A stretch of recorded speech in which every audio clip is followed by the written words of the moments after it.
Hi అండి. ఈరోజు mega డిఎస్సికి సంబంధించిన కొత్త అప్డేట్ అయితే వచ్చిందండి. ఆంధ్రప్రదేశ్లో అయితే జూలై 1 నుంచి మెగా డిఎస్సి షెడ్యూల్ అనేది ప్రారంభమవుతుందని అయితే ఆంధ్రజ్యోతి పేపర్లో అయితే ఈ విధంగా ఇవ్వడం జరిగింది. మొత్తం 16,347 పోస్టుల భర్తీకి అయితే సిద్ధంగా ఉన్నట్లు తెలుస్తుంది. క్యాబినెట్లో అయితే సుదీర్ఘ చర్చ దీని గురించి ఆమోదం జరుగుతుందని తెలియజేస్తున్నారు. అదే రోజు టెట్ పరీక్ష కూడా నిర్వహించే అవకాశం ఉందని తెలుస్తుందన్నమాట ఈ పేపర్లో చూసినట్లయితే.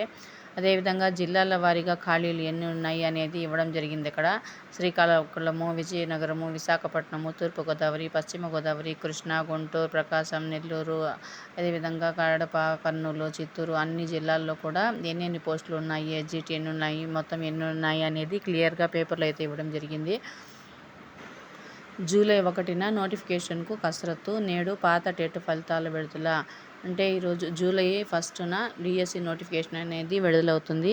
దీనికి ముందే టెట్ కూడా నోటిఫికేషన్ అనేది విడుదలవుతుందన్నమాట. అంటే ఇప్పుడు ఇంతకుముందు రాసిన టెట్ వాళ్ళు కూడా మళ్ళీ మరొకసారి రాసే అవకాశాన్ని కల్పిస్తుందన్నమాట. రెండవసారి కూడా టెట్ రాసి తర్వాత డిఎస్సికి క్వాలిఫై అయ్యే అవకాశం ఉంటుంది. కాబట్టి 2 సార్లు కూడా అప్లై చేసుకున్న వాళ్ళు కూడా మళ్ళీ టెట్ రాసేయడానికి అవకాశాన్ని కల్పిస్తుందన్నమాట.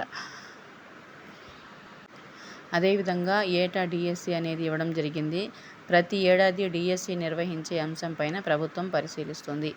ఏ విద్యా సంవత్సరానికి ఆ సంవత్సరం వచ్చే ఖాళీలు అవసరానుగుణంగా డిఎస్సి నిర్వహిస్తే బాగుంటుందనే అభిప్రాయం వ్యక్తమవుతుంది. ఎప్పటికప్పుడు ఉపాధ్యాయ ఖాళీలను భర్తీ చేసే విద్యార్థులకు నాణ్యమైన విద్య అవుతుందని భావిస్తున్నారు.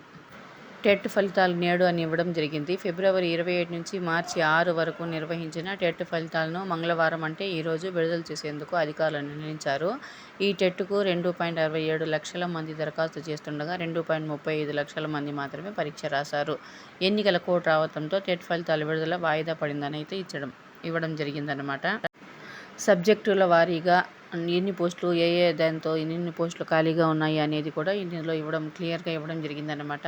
అంటే సైన్స్కి ఎంతమంది, సైన్స్ ఎన్ని పోస్టులు ఉన్నాయి, సోషల్ ఎన్ని పోస్టులు ఉన్నాయి, మ్యాథ్స్ ఎన్ని పోస్టులు ఉన్నాయి, లాంగ్వేజెస్ పండిట్స్ ఎన్ని పోస్టులు ఉన్నాయి, పీఈటీకి ఫిజికల్ ఎడ్యుకేషన్ వాళ్ళకి ఎన్ని పోస్టులు ఉన్నాయి అనేది ఇక్కడ నీట్గా ఇవ్వడం జరిగిందనమాట. ఓకేనండి, మీకు ఇలాంటి మరిన్ని అప్డేట్స్ ఎప్పటికప్పుడు షేర్ చేస్తూ ఉంటాను. Thank you for watching my video.